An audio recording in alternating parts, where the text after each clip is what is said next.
Hello, hello, hello. Hello, hello. Here it is. I couldn't find a book. That was so weird. Um, Welcome to chapter 5 of Jane Eyre. Last we left off, Jane was going to be admitted to whatever school. Mr. Brocklehurst came to talk to her. And my computer is going to decide right now to open this so slowly. What a perfect time. Oh, how nice. Oh, how funny, right?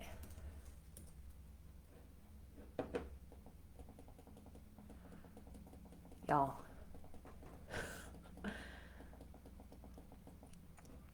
Okay. Jane Eyre, Chapter 5.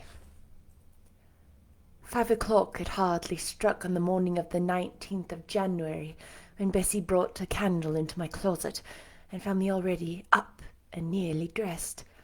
I had risen half an hour before her entrance and had washed my face and put on my clothes by the light of a half-moon just setting, whose rays streamed through the narrow window near my crib. I was to leave Gateshead that day by a coach which passed the lodge gates at 6 a.m. Bessie was the only person yet risen. She had lit a fire in the nursery, where she now proceeded to make my breakfast. Few children can eat when excited with the thoughts of journey, nor could I.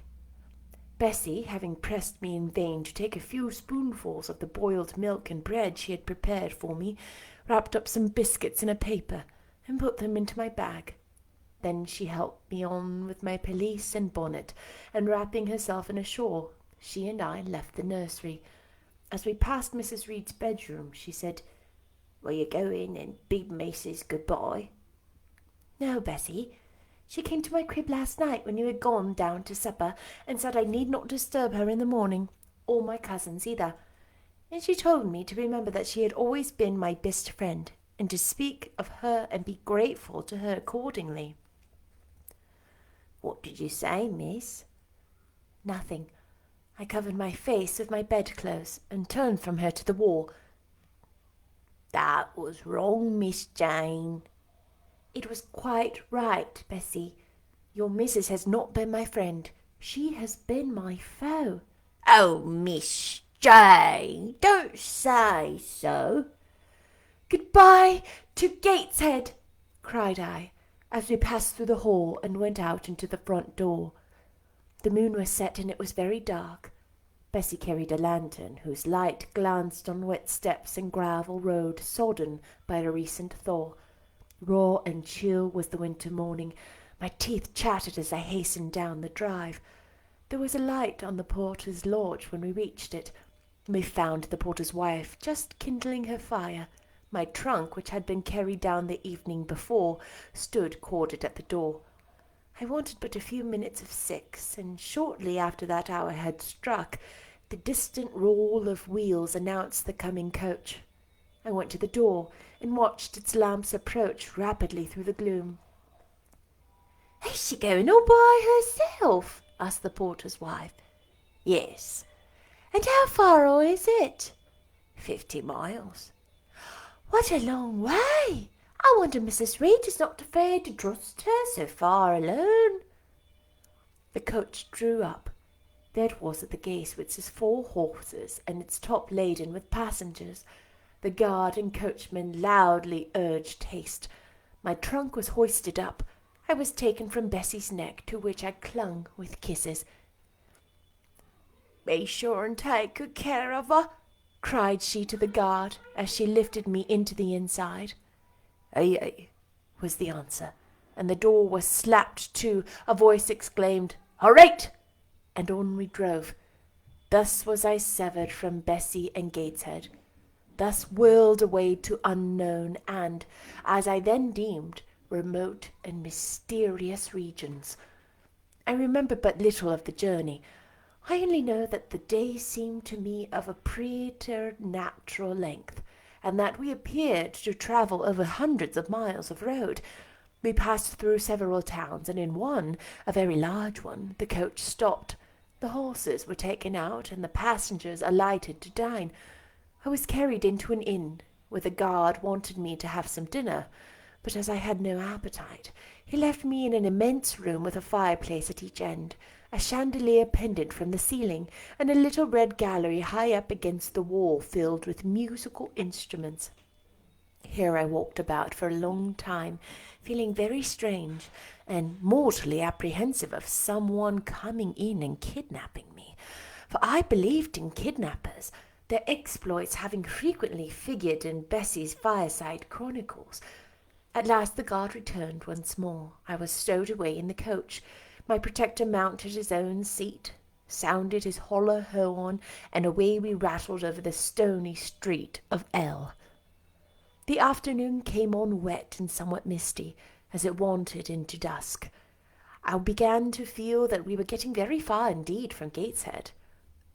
We ceased to pass through towns. The country changed. Great grey hills heaved up round the horizon as twilight deepened. We descended a valley, dark and with wood, and long after night had overclouded the prospect, I heard a wild wind rushing amongst the trees. Lulled by the sound, I at last dropped to sleep. I had not long slumbered when the sudden cessation of motion awoke me. The coach door was open, and a person like a servant was standing at it. I saw her face and dress by the light of the lamps. "Is there a little girl called Jane Eyre here?" she asked. I answered, "Yes," and was then lifted out. My trunk was handed down, and the coach instantly drove away. I was stiff with long sitting, and bewildered with the noise and motion of the coach. Gathering my faculties, I looked round me. Rain, wind, and darkness filled the air. Nevertheless, I dimly discerned a wall before me, and a door open in it. Through this door I passed with my new guide. She shut and locked it behind her. There was now visible a house or houses, for the building spread far, with many windows, and lights burning in some. We went up a broad pebbly path, splashing wet, and were admitted at the door. Then the servant led me through a passage in a room with a fire, where she left me alone. I stood and warmed my numbed fingers over the blaze. Then I looked round. There was no candle, but the uncertain light from the hearth showed, by intervals, papered walls, carpets, curtains, shining mahogany furniture. It was a parlour, not so spacious or splendid as the drawing-room at Gateshead, but comfortable enough. I was puzzling to make out the subject of a picture on the wall, when the door opened and an individual carrying a light entered. Another followed close behind. The first was a tall lady with dark hair, dark eyes, and a pale and large forehead. Her figure was partly enveloped in a shawl. Her countenance was grave, her bearing erect. "The child is very young to be sent alone," said she, putting a candle down on the table. She considered me attentively for a minute or two, then further added, "She'd better be put to bed soon. She looks tired." "Are you tired?" she asked, placing her hand on my shoulder. "A little, mum." "And hungry too, no doubt. Let her have some supper before she goes to bed, Miss Miller. Is this the first time you have left your parents to come to school, my little girl?" I explained to her that I had no parents. She inquired how long they had been dead, then how old I was, what my name was, whether I could read, write, and sew a little. Then she touched my cheek gently with her forefinger, and saying she hoped I should be a good child, dismissed me along with Miss Miller. The lady I had left might be about 29.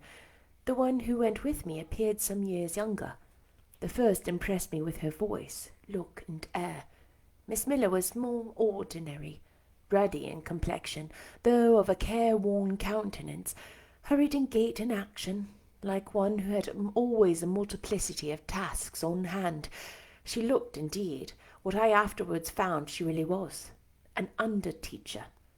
Led by her, I passed from compartment to compartment, from passage to passage of a large and irregular building, till, emerging from the total and somewhat dreary silence pervading the portion of the house we had traversed, she came upon the hum of many voices, and presently entered a wide, long room with great deal tables, 2 at each end, on each of which burnt a pair of candles, and seated all round on benches a congregation of girls of every age, from 9 or 10 to 20. Seen by the dim light of the dips, their number to me appeared countless, though not in reality exceeding 80. They were uniformly dressed in brown stuff frocks of quaint fashion and long Holland pinafores. It was the hour of study. They were engaged in conning over their tomorrow's tasks, and the hum I had heard was the combined result of their whispered repetitions. Miss Miller signed to me to sit on a bench near the door. Then, walking up to the top of the long room, she cried out, "Monitors, collect the lesson books and put them away." 4 tall girls arose from the different tables and, going round, gathered the books and removed them. Miss Miller again gave the word of command, "Monitors, fetch the supper trays." The tall girls went out and returned presently, each bearing a tray with portions of something I knew not what, arranged thereon, and a pitcher of water and a mug in the middle of each tray. The portions were handed round. Those who liked took a draught of the water, the mug being common to all. When it came my turn, I drank, for I was thirsty, but I did not touch the food, excitement and fatigue rendering me incapable of eating. I now saw, however, that it was thin oaten cake shared into fragments. The meals were over, prayers were read by Miss Miller, and the classes filed off 2 by 2 upstairs. Overpowered by time with weariness, I scarcely noticed what sort of a place the bedroom was, except that, like the schoolroom, I saw it was very long. Tonight I was to be Miss Miller's bedfellow. She helped me to undress. When laid down, I glanced at the long rows of beds, each of which was quickly filled with 2 occupants. In 10 minutes the single light was extinguished, and amidst silence and complete darkness I fell asleep. The night passed rapidly. I was too tired even to dream. I only once awoke to hear the wind rave in furious gusts, and the rain fall in torrents, and to be sensible that Miss Miller had taken her place by my side. When I again unclosed my eyes, a loud bell was ringing. The girls were up and dressing. Day had not yet begun to dawn, and a rushlight or 2 burned in the room. I too rose reluctantly. It was bitter cold, and I dressed as well as I could for shivering, and washed when there was a basin at liberty, which did not occur soon, as there was but 1 basin to 6 girls on the stands down the middle of the room. Again the bell rang. All formed in file, 2 and 2, and in that order descended the stairs, and entered the cold and dimly lit schoolroom. Here prayers were read by Miss Miller. Afterwards she called out, "Form classes!" A great tumult succeeded for some minutes, during which Miss Miller repeatedly exclaimed, "Silence!" or "Order!" When it subsided, I saw them all draw up in 4 semicircles, before 4 chairs, placed at 4 tables. All held books in their hands, and a great book, like a Bible, lay on each table, before the vacant seat. A pause of some seconds succeeded, filled up by the low, vague hum of numbers. Miss Miller walked from class to class, hushing its indefinite sound. A distant bell tinkled. Immediately 3 ladies entered the room. Each walked to a table and took her seat. Miss Miller assumed the 4th vacant chair, which was that nearest the door, and around which the smallest of the children were assembled. To this inferior class I was called, and placed at the bottom of it. Business now began. The day's collect was repeated. Then certain texts of Scripture were said, and to these succeeded a protracted reading of chapters of the Bible, which lasted an hour. By the time that exercise was terminated, day had fully dawned. The indefatigable bell now sounded for the 4th time. The classes were marshalled and marched into another room to breakfast. How glad I was to behold the prospect of getting something to eat. I was now nearly sick from inanition, having taken so little the day before. The refectory was a great, low-ceiled, gloomy room. On 2 long tables smoked basins of something hot, which, however, to my dismay, sent forth an odour far from inviting.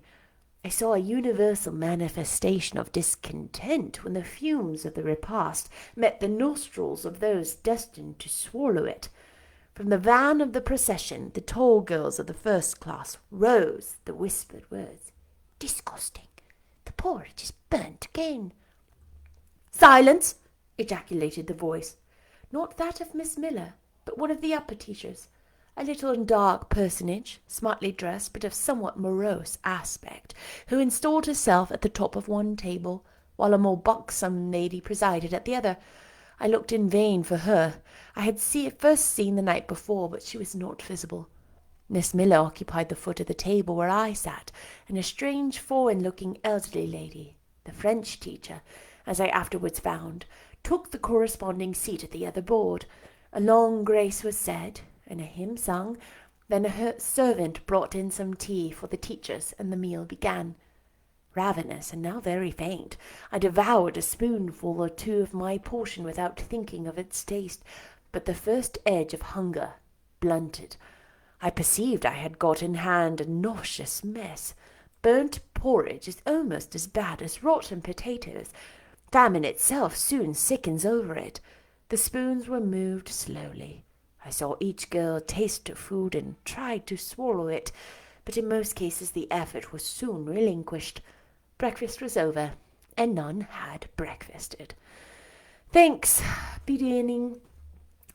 being returned for what they had not got, and a second hymn chanted, the refectory was evacuated for the schoolroom. I was one of the last to go out, and, in passing the tables, I saw one teacher take a basin of porridge and taste it. She looked at the others. All the countenances expressed displeasure, and one of them, the stout one, whispered, "Abominable stuff! How shameful!"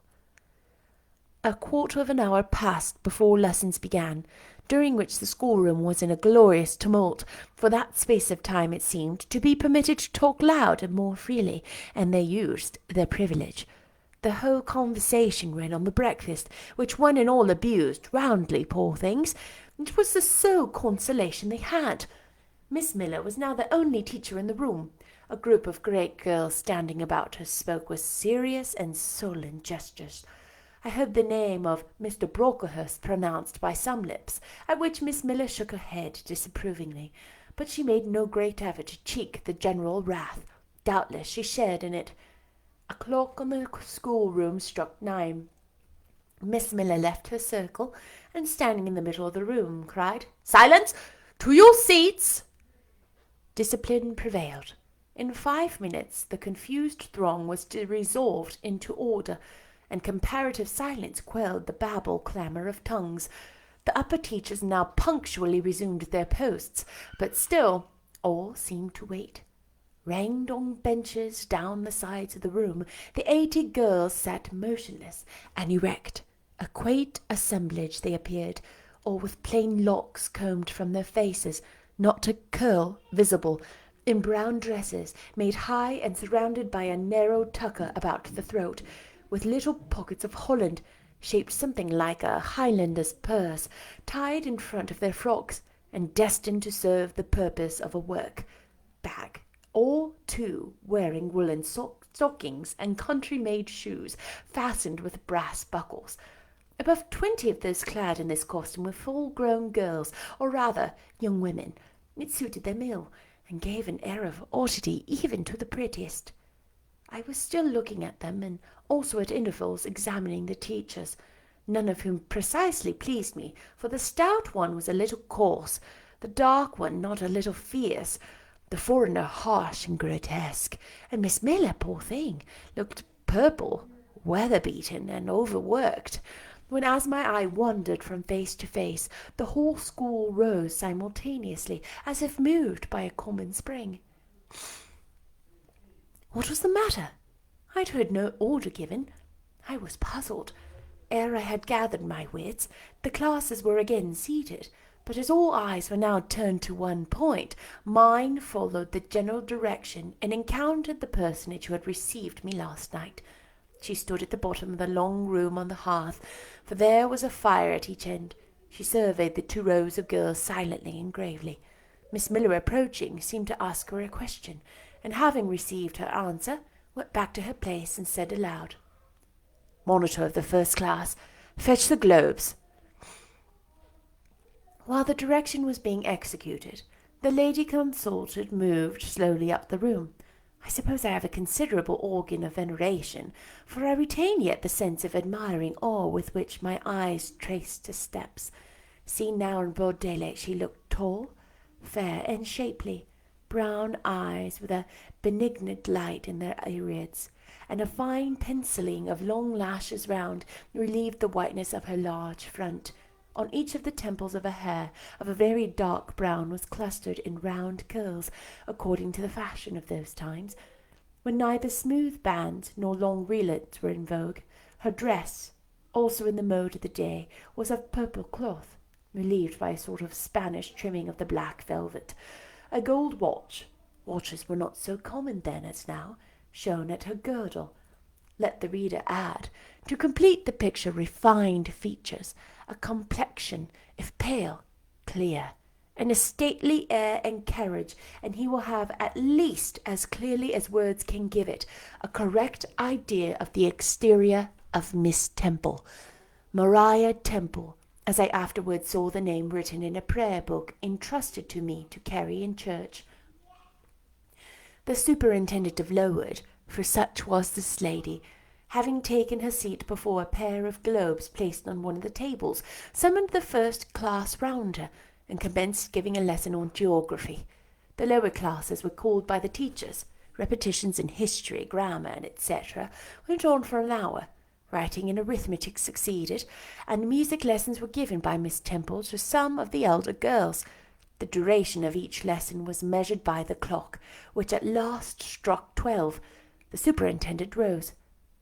"I have a word to address to the pupils," said she. The tumult of cessation from lessons was already breaking forth,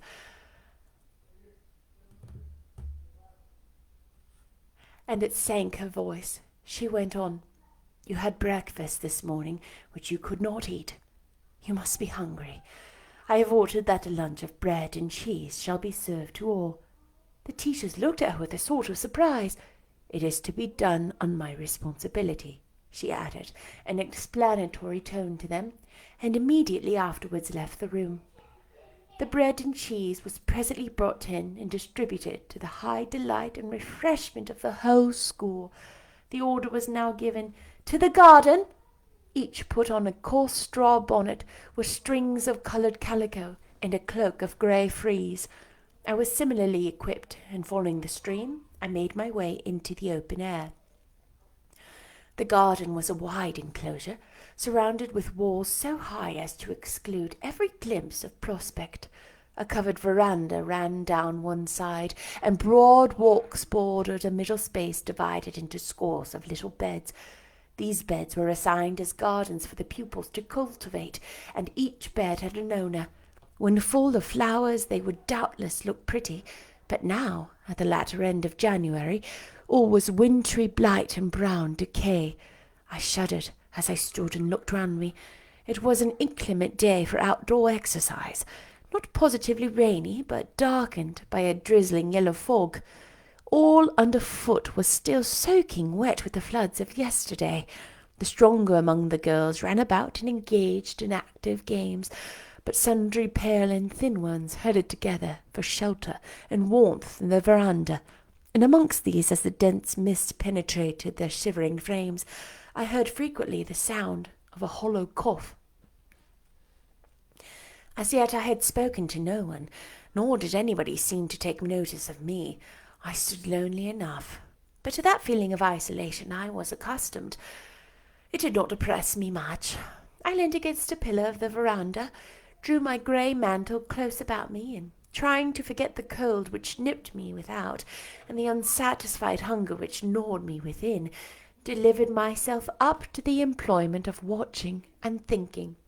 My reflections were too undefined and fragmentary to merit record. I hardly yet knew where I was. Gateshead and my past life seemed floated away to an immeasurable distance.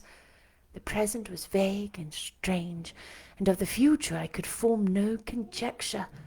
I looked round the covent-like garden, and then up at the house, a large building, half of which seemed grey and old, the other half quite new. The new part, containing the schoolroom and dormitory, was lit by mullioned and latticed windows, which gave it a church-like aspect. A stone tablet over the door bore this inscription: Lowood Institution. This portion was rebuilt A.D. by Naomi Brocklehurst of Brocklehurst Hall in this county. Let your light so shine before men that they may see your good works and glorify your Father which is in heaven. St. Matthew, verse 16. I read these words over and over again. I felt that an explanation belonged to them, and was unable fully to penetrate their import.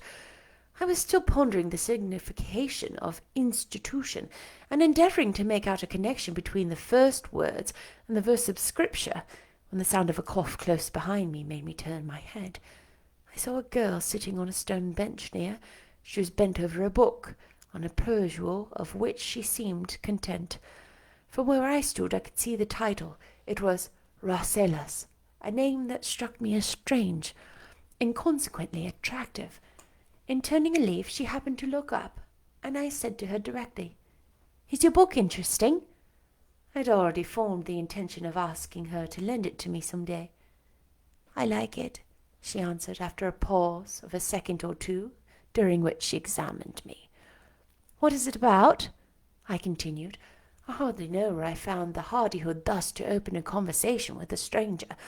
The step was contrary to my nature and habits, but I think her occupation touched a chord of sympathy somewhere, for I too liked reading, though of a frivolous and childish kind. I could not digest or comprehend the serious or substantial. "You may look at it," replied the girl, offering me the book. I did so. A brief examination convinced me that the contents were less taking than the title Rasselas looked dull to my trifling taste. I saw nothing about fairies, nothing about genii. No bright variety seemed spread over the closely printed pages. I returned it to her. She received it quietly, and without saying anything. She was about to relapse into her former studious mood. Again I ventured to disturb her. "Can you tell me what the writing on that stone over the door means? What is Lowood Institution?" "This is the house where you are come to live." "And why do they call it an institution? Is it in any way different from other schools?"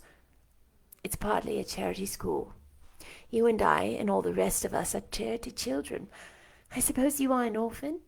Are not either your father or mother dead?" "Both died before I can remember."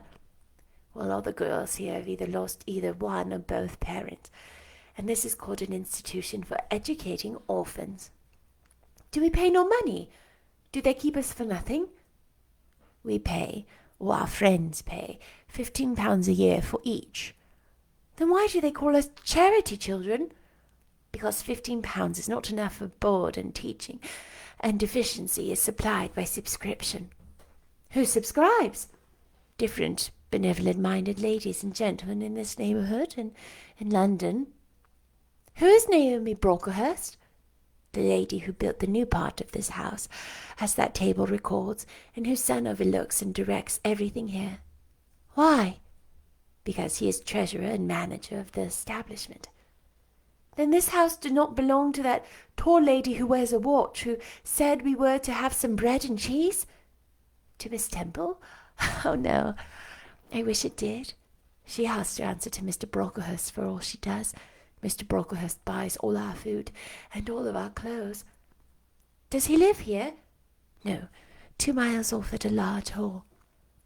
"Is he a good man?" "He is a clergyman, and he is said to do a great deal of good." "Did you say that tall lady was called Miss Temple?" "Yes." "And what are the other teachers called?" "The one with the red cheeks is called Miss Smith. She attends to the work and cuts out, for we make our own clothes, our frocks and pelisses and everything, The little one with black hair is Miss Scatcherd. She teaches history and grammar and hears the second class repetitions. And the one who wears a shawl and has a pocket handkerchief tied to her side with a yellow ribbon is Madame Pirot. She comes from Lille in France and teaches French. Do you like the teachers? Well enough. Do you like the little black one and the Madame? I cannot pronounce her name as you do. Miss Scatcherd is hasty. You must take care not to offend her. Miss Pirot, Madame Pirot, is not a bad sort of person. But Miss Temple is the best, isn't she? Miss Temple is very good and very clever. She is above the rest because she knows far more than they do. Have you been here long? 2 years. Are you an orphan? My mother is dead. Are you happy here? You ask rather too many questions. I have given you answers enough for the present. Now I want to read. But at that moment the summons sounded for dinner. All re-entered the house. The odour which now filled the refectory was scarcely more appetizing than that which had regaled our nostrils at breakfast. The dinner was served in 2 huge tin-plated vessels, which rose a strong steam redolent of rancid fat. I found the mess to consist of indifferent potatoes and strange shreds of rusty meat, mixed and cooked together. Of this preparation a tolerably abundant plateful was apportioned to each pupil. I ate what I could, and wondered within myself whether every day's fare would be like this. After dinner, we immediately adjourned to the schoolroom. Lessons recommenced, and were still continued 5 o'clock.